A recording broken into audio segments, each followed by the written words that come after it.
I'm back. Look at that. Thanks for having me. My name is Ievgen Kostiukevch. I'm from EBU, the European Broadcasting Union.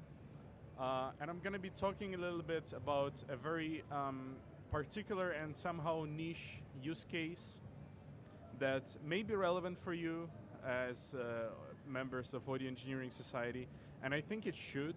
I think it should be because essentially the world is moving towards IP technologies, and we like it or not, we will face the change at some point. The audio over IP has been there for 16 years now, and there is really no alternative in the future for that. And the fundamental basis of audio over IP is, of course, the IP network. And with the evolution of technologies, we will see more and more complicated installations that need better orchestration, better automation, and including the configuration automation. I will be talking about a very unique situation, so I will be explaining how we automated the network infrastructure for the J18M Tested. If you haven't heard about J18M Tested, and especially if you're watching this talk online now on YouTube, I encourage you to hit pause and go back on the YouTube search and do a search on the J18M Tested. You will find a bunch of discussions, including from this conference and also from IBC discussion and from NAB, where we go in great details explaining what J18M Tested is and why we did that with the results. And of course, if you're still here in the room, go scan the badge, get the presentations, get all the relevant links. There will be some links in this talk, some terms that you may want to Google in the future, because I of course don't know what kind of level of networking and programming is here in the audience, so if something is not clear, just go ahead and Google it afterwards. Okay? So a little bit about who is this guy, why you should even listen to him. So I'm a senior IP media technology architect. This is a fancy name for like R&D engineer, but like fancy one. And also I've acted as one of the test plan editors for the J18M Tested, and I was somehow involved in network architecture and general coordination of the J18M Tested.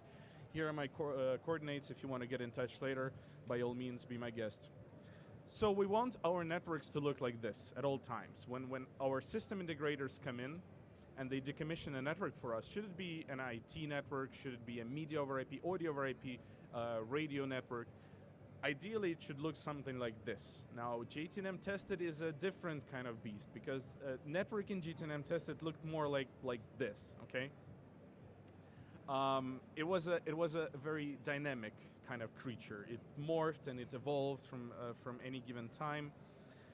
Of course, there was a central repository of information. The way we designed the principles of the tested event, we had one big layer 2 network, which we called a zoo network, and there were a concept of pods, testing pods. A testing pod is a combination of a VLAN and a subnet that was isolated from the rest of the network, where we were performing the actual testing to avoid crosstalks and maybe some broadcast storms or whatever could happen. So for every single port on the switch, there was an entry in the Google Sheet where it said which device should be plugged into that particular port, what IP address this port and this device should have, in which VLAN it was residing, and of course some other additional information for our internal needs, but essentially this was our repository of information. Of course, after you plug the device in, you set it and you kind of forget it, right? Ideally you want to go ahead and then configure your switch and say, on this port now this device resides. And this is a very tedious kind of work because it involves a lot of manual labor, and nobody likes manual labor, and myself included, because then manual labor means human factor, of course, repetitions, boring repetitions, and tedious configuration. So for just in order to program the names of the devices on the switch for a particular port, it involves going configure, interface, Ethernet, yada yada yada, description, something, enter, next interface. And you do that for a bunch of interfaces for about like up to 10 switches, each one having like 448 ports. It really doesn't work like that. It quickly becomes uncontrollable. So we thought, can we make a centralized but dynamic and collaborative repository for often changed switch parameters? Centralized but still dynamic, collaborative way to troubleshoot the data, because there were two tasks. So we had to propagate information into the switch because stuff changes, and also the relocation of those devices into VLANs, it included also certain configurations, so you had to go, sorry, apologies for that. So you had to go into like interface 1, configure interface 1, switch port access VLAN something, and then you had to remember that you moved those guys into the testing VLAN, and you had to go back and move them back, and then eventually you forget, and then the guy comes back to you and saying, hey, why can't I ping my device or access my web interface? And you go, oh, sorry. And then, of course, there's only this many people in the room, unfortunately, who are able to perform those tasks, because not everyone yet in the media world is a network engineer. We will move into a brighter future where everybody knows networking and is able to operate the switch, but we had only a handful of people, so we said, can we really make it user-friendly for people who are can be bothered by going to the CLIs? A real-time update was important, and also reading the information from the switch, because part of the tests, including some TR1001 testing, included reading the status of the ports, reading the LLDP information from the port, and we wanted a central point of communication, like a telemetry dashboard for that.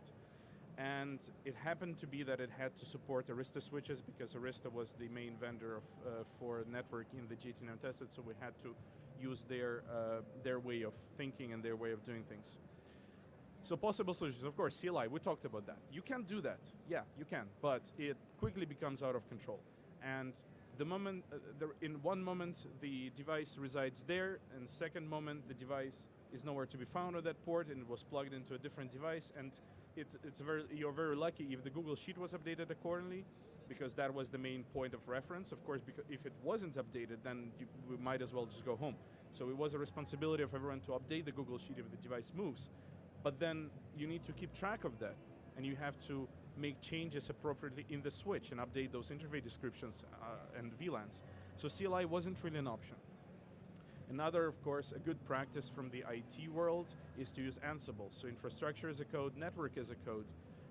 Yes, it's an option, but someone had to make those playbooks. Someone still had to update those playbooks and update the repository of the variables for those playbooks. So at that point in time, we thought maybe it's a little bit too much and too early to use Ansible for that. So we thought, can we automate this with something really simple? Yeah. At that point in time, we thought it would be simple, yeah, to use Python for that. And we started exploring different possibilities, different options in terms of Python. So apparently there is a bunch of libraries that you can use to automate network stuff with Python. They go from the most easy one, most straightforward, into more complicated, into more secure, into more robust, into more programmatic, and goes up to the usage of the native APIs that Arista happened to provide. But let's not go too far too fast. The first one that we explored was the Telnet lib. So the Telnet lib is the Python library that gives you Telnet access to the network.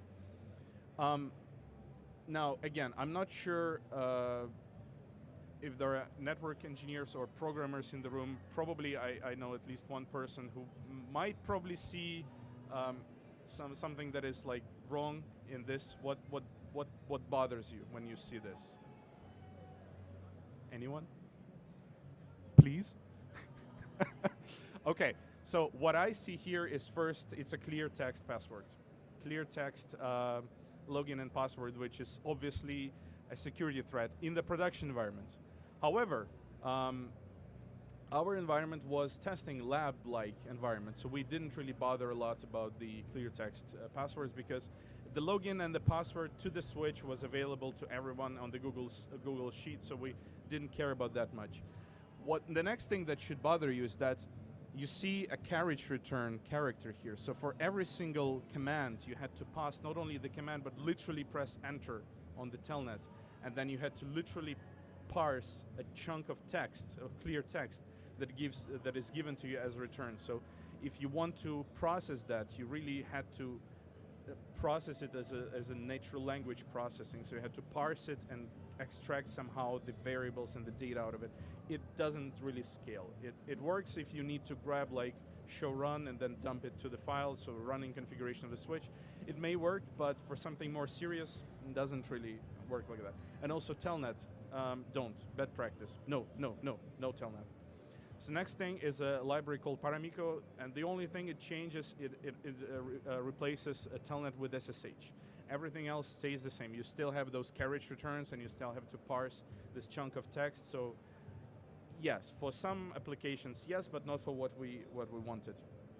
There is a library called netmiko that is built on top of the previous one that already introduces some kind of network-aware commands. So you can execute, like send command, and you can execute it, and it will still give you as a response. So it is aware about of the network commands, but is not aware of what information is given in return.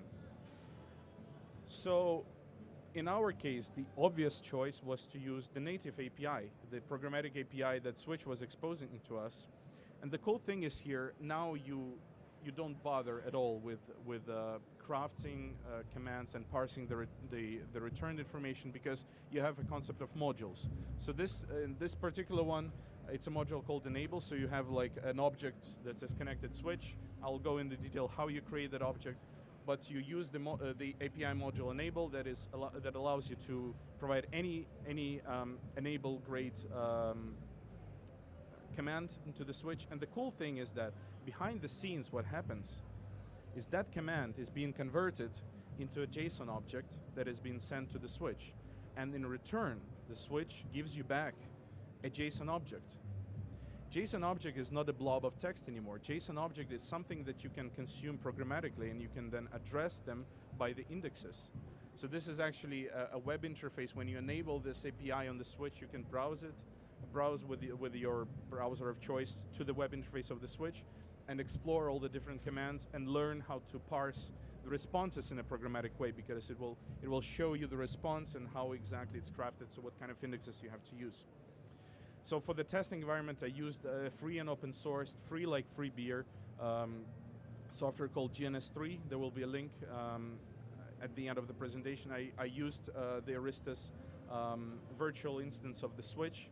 It's pretty much the same code as you find in the production switch, so it supports the API, and you can debug stuff, and you can write stuff without the access to the actual switch. You can run it on your laptop and code on the go. So on the right, there were Docker containers that the only mission of those containers were to ping the default gateway, so they populated the MAC address table. And of course, the big part is that we wanted to use Google Spreadsheet as our main point of communications. So that was the most interesting part. We wanted to take the information, read it from the Google Sheet, so use that repository of information as our source for the commands, and also read the information from the switch and put them in the Google Sheet, all in real time. So in order to do that, you actually create a class with a special bunch of libraries. There are 2 libraries that we used. You have to go into your Google API control panel and create, of course, the token, the authentication token. Then you give it to the script. It literally logs in with a given token to your Google Drive. It accesses the spreadsheet, and it starts reading that spreadsheet. So with those commands, I actually say, hey, use that token, log in, and use the API for Google Sheets and Google Drive. Actually authorized, read one particular spreadsheet, and read the tab from the spreadsheet that I tell you. So all this happens here. And this gives us the whole data from the Google spreadsheet in the form of a Python dictionary that you can later parse and use in any way you want. This is a blob of code that shows you how to connect to the switch. Of course, I don't expect you to read it, okay? Just okay, Andreas, if you can read it and then explain, there will be a quiz at the end, okay? Right. So actually, what happens here is nothing more than I'm giving the library the information of the IP address, the login and password to the switch, and I'm creating the object of a switch that I can later access with the API using those modules after the dot. And then, of course, some arguments parsing, but that's irrelevant now. Now, this is what I've done for writing to the switch. I told the switch, look, there is a pile of information in the form of that JSON, that dictionary that we took from the Google Sheets. Now go ahead and update. In this case, I'm using the set description module of the API that updates the description of the interface. So I don't need anymore this bulky, like seriously guys, I'm trying to speak here. I mean, it's not bad music, okay? I can't complain, so yeah. It's just a little bit distracting. Anyway, you don't need those bulky pieces of code like you have to tell the switch, enable, configure, interface this, set description this. No, you literally use the API call that says set description, and you tell which Ethernet port and which description should it be. And that's all, nothing more. Then for creating VLANs, also, you just use the method called create and set name. 2 lines here, 2 lines. Everything else is just like iteration through different VLANs. So if you need to create more, there will be an iteration, but it's literally 2 lines of code. And the set interface VLAN, which was our main piece of functionality, which basically says a device should be either in the zoo VLAN or in the testing VLAN. And it will be checking if the device is already in the correct VLAN, and if it's not, it was moving to the correct VLAN. Now, this was the prototype control front end for debugging purposes. We literally just listed a bunch of VLANs and a bunch of ports, and there was a drop-down menu. So this was the first iteration, and you can in real time move the device. Like you select the drop-down, like VLAN 20. No, I want VLAN 1, and change happened, and it's been propagated to the switch. Now, writing to the switch was easy.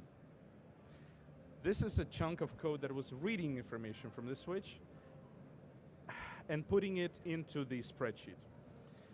Apparently, in the Google Spreadsheet Python library that I used, there is a limitation that you cannot put a column. You cannot really put the data as a column. You can only draw rows. So what I had to do, I had a 2-dimensional matrix. I had to flatten it. I had to flatten it into one big enormous string, and then by defining the limits of the spreadsheet, it was going like literally like an old CRT screens, and it was just wrapping around, and it was building a 2-dimensional table. It is not that pretty, okay? It will probably break if I want to add some functionality. So again, this is a very particular use case, and what I'm about to say is that if there is a problem, there is a way to solve it. Now, this was my solution, okay? At the end, yeah, as I said, it was drawing a 2-dimensional matrix with all the information like, is the interface up? What kind of speed of the interface is currently? What MAC address resides on that interface? Is it a dynamic or static MAC address? All that good stuff. Now, what about real-time update? We wanted this to be like in real time. If you make a change into the spreadsheet, the change happens in the switch. And the first thing that we tried doing is, of course, obvious, like while true, do this, and then it's just going back and forth, cycling through the script, and very quickly we got the exception that's called quota exceeded for quota group read group. Apparently, on the free tier of Google API, you can only do this many calls to the spreadsheet per second. And we're doing a lot. Like for every single port, there was of course an API call to update and to read the information. So the workaround was to introduce a waiting sequence. So after the script is done, it was waiting 30 seconds before repeating. Now, unfortunately, this library is crippled in one additional way, that it only has an exception that's called API error, whatever that error is. And apparently, after 30 minutes of usage, the token expires. And guess what? It gives you an API error. And the script was basically just cycling through every 30 seconds. It was giving the same exception because it was expecting the script to re-log in. So then I had to rework this, of course, later after I created the screenshot. There is a chunk of code that does relogging every 30 minutes.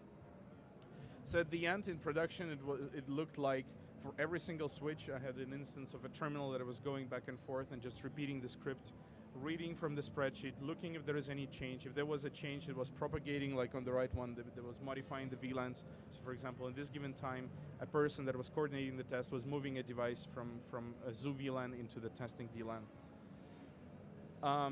And of course, we had to create a user for every single switch, because for the second iteration of the program, we were running this script against the management interfaces as well. Sorry. Because part of the TR1001 is the LLDP, so we were reading the LLDP information from the management switches as well. Now, production control frontend was nothing more than the same spreadsheet, and we created the drop-down menus for the testing VLANs, so the test coordinator didn't even bother about what was going on in the network. The only thing that, in this case, she was worried about was that a drop-down menu that says which VLAN device is currently in and what it should be. So she moved the device virtually in the spreadsheet into a different VLAN. 30 seconds later, the change happened into the switch. And the telemetry front end, this was like a dashboard per switch that gave you all the information about what device resides there, what is the speed of the interface, is it a 10 gig or 25 gig or 40 gig interface, is it up, is the SFP happy, what is the ARP what is the ARP MAC address, okay, I forgot the word in English.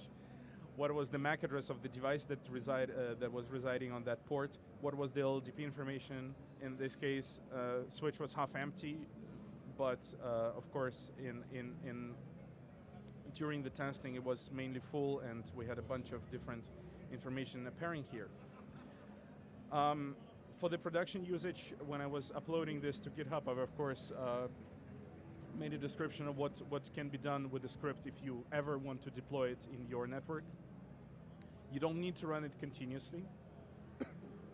So you have the ability to run it only once, and for example, read the information from the spreadsheet, just propagate the interface descriptions or the VLANs and the VLAN names into the switch once, and just avoid the manual labor of typing in those like 48 different descriptions of the interfaces.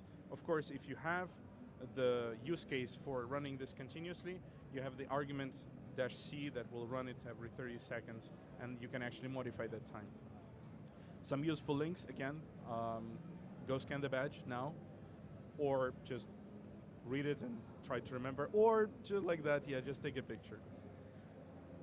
I'll wait. Done. Super. Thank you. Thank you very much.